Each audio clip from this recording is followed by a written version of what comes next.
Alright, so welcome, and today we're going to look at something from back in the 2001 US Open 9-Ball Championship. This is the US Open that I played. Cory Deuel there on the left in the white shirt was playing Larry Neville in this particular match, and he used something that came to be known as the Cory Deuel Soft Break. And here's a good look at it. We're going to look at it a couple of times here. The footage that you're looking at is courtesy of AccuStats, www.accustats.com. Pat Fleming was nice enough to allow me to use some of the footage for my videos. So there you see everything's down in one half of the table, make a ball, and pretty much an open pattern. Let's look at it again. Nice soft break. In fact, he's using his shooting cue to break with, not his break cue. And again, half a table, nice pattern, made a ball. And one more time, and then we'll take a look at it a little more in depth. All right. Once again, thanks to AccuStats. Link to them down below.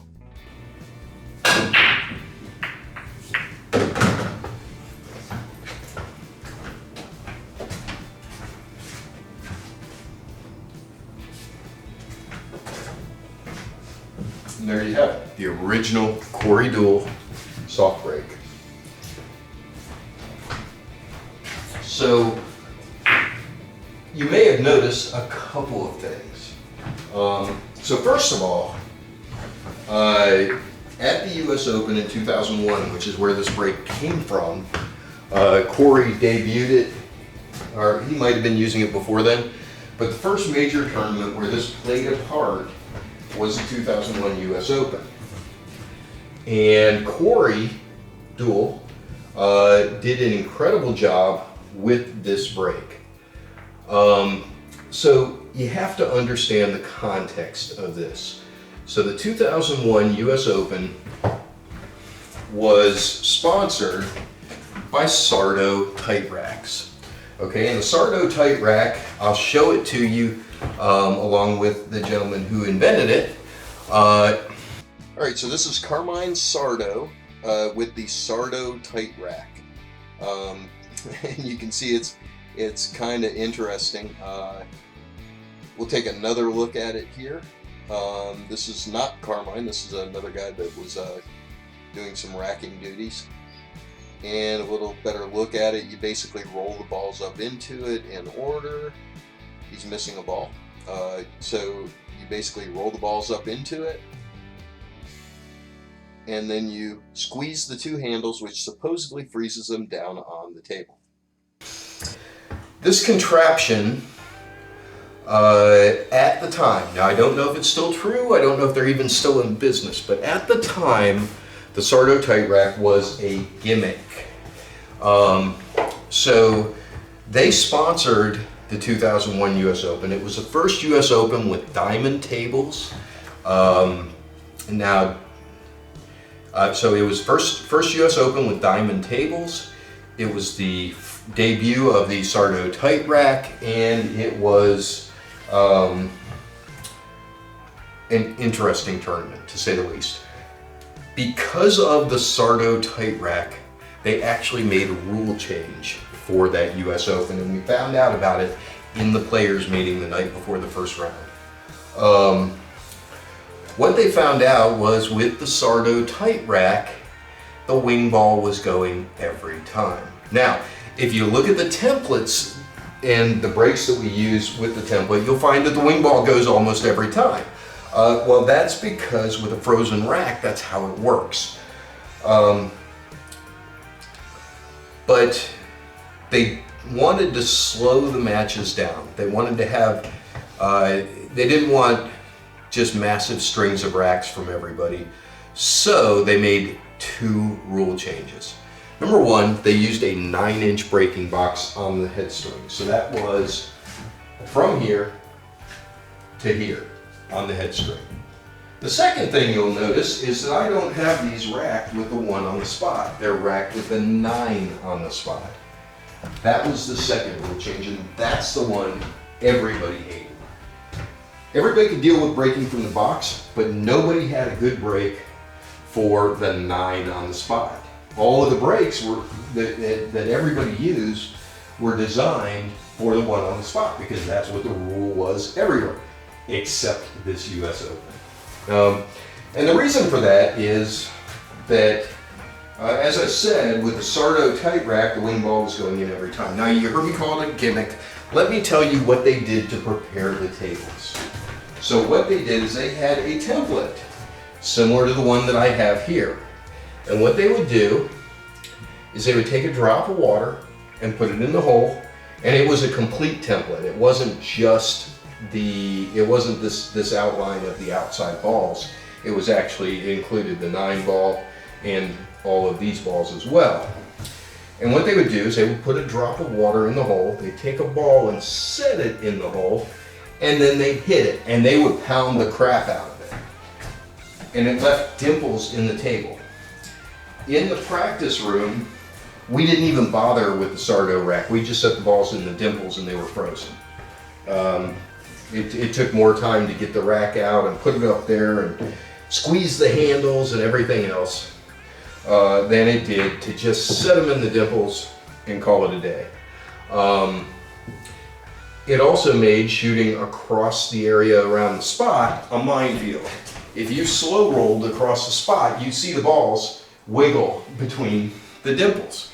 Now, if the Sardo rack is still around, I hope they've improved on that design and it no longer requires the template and the pounding of the balls in. But anyhow, so everybody was struggling with this rack. I personally stuck to a break I'm going to show you next after this break, actually 2 breaks from now, and did very, very well with it. In fact, I did well enough that several players came up and asked me what break I was using. And I'm going to show you that when Cory's soft break wasn't working, he went to the break I was using. Now, whether that's because he heard me tell somebody how I was breaking him, or if he was watching me in the practice room or whatever, I was the only person breaking from where I was breaking, and I was consistently making balls. So anyhow, Cory went on to win the tournament with the break we just did. Now this is with the 9 ball on the spot and a template to hold the balls together. And the way you do it is you go to the very edge of that 9-inch breaking box. By the way, 9 inches is 2/3 of a diamond. About 2/3, 3/4 of a diamond. So yeah, it's about 2/3 of a diamond. So 2/3 of the inside edges of the diamonds. I'm not looking through the center of the diamond. If you go by the center, it's probably 3/4. Effectively. The second thing you'll notice about this break is that he was using his playing cue. And the idea behind this break is you hit with bottom English away from the rack. So if you're breaking on that side, you're breaking with left. If you're breaking on this side, you're bottom right. You're aiming for the valley in between the 6 and the 8. And you're just hitting this with enough speed to get the 1 in the side. And the idea is that you make the 1 in the side. Sometimes the wing ball goes because your English is going to throw it a long way.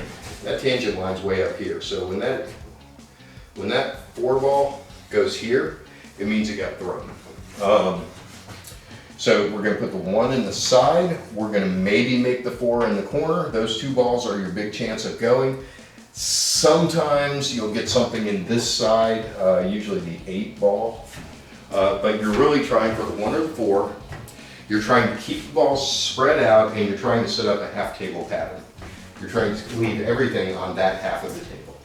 Okay, now obviously if the 1 doesn't go, it may come across the line, but it's the only ball that should ever cross that middle line if you're doing this break right. All right, so.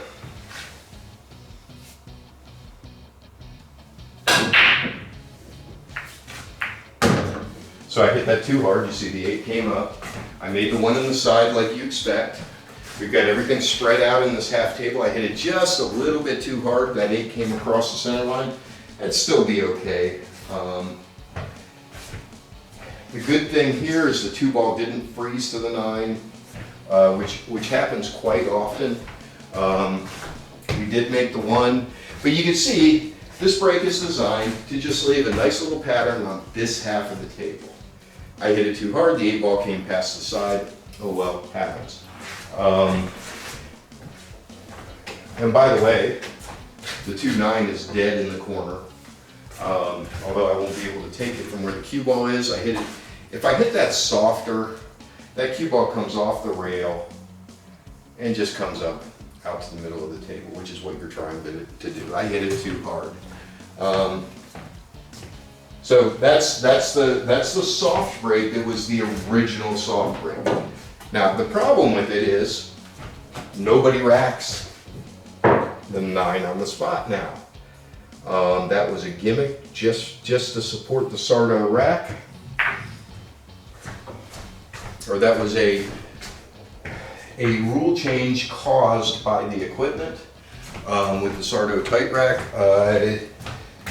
With 10-foot racks, we still rack on the spot, 1 on the spot, and so let's move this down, and now I'll show you the cut break that evolved from that soft break. So the cut break is a little bit different, but it works on the same principle. Now, when would you use either of these breaks? Well, obviously the break I just showed you, you would use if they're racking the 9 on the spot. It is the only 9 on the spot break I know of other than my hard break that I will show you in the next one.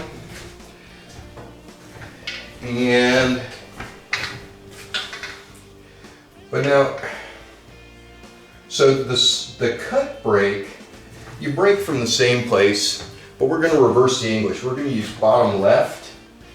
We're going to be aiming across the face of the ball. So we're going to aim at the outside edge of the 5-ball. And what we're trying to accomplish with this is we're going to hit it soft, just like we did the last one. We're going to hit across the face of the 1. The 1 should head to this side. The cue ball goes over the rail and then comes out. So it actually curves a little bit and then it comes out. And we want to leave the cue ball in the center of the table. We want to leave all the other balls down in this half, still spread out just like with the last one. And we want to have the 1 go in the side. Every break can work if it consistently makes a ball. The problem is this one doesn't consistently make a ball. Unless you spend an awful lot of time practicing it. There we go. So that's what it's supposed to look like. You can see the half table pattern down here. Unfortunately, we did not make the 1. If we make the 1, we're in great shape. But now we're playing safe. The table's spread out nicely. We made that wing, which by the way does go quite often when you hit this right.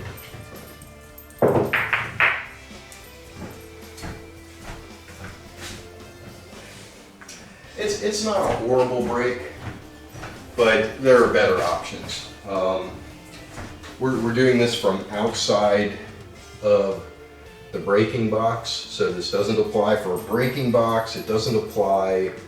It only applies with a template rack and a full table to break from. And if you have that choice, my personal choice is break from over here with bottom English and do that very first one I showed you to send the 1 down here and control the cue ball for the shot on the 1. We'll do this again. I'm shooting bottom left English, aiming at the edge of the 5, and I'm just hitting it soft, just enough to get the 1 to go inside.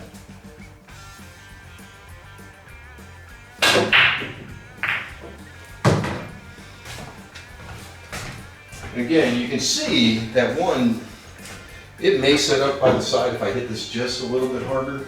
We've got a problem ball over here. This break, yeah, you can see why I don't use it anymore.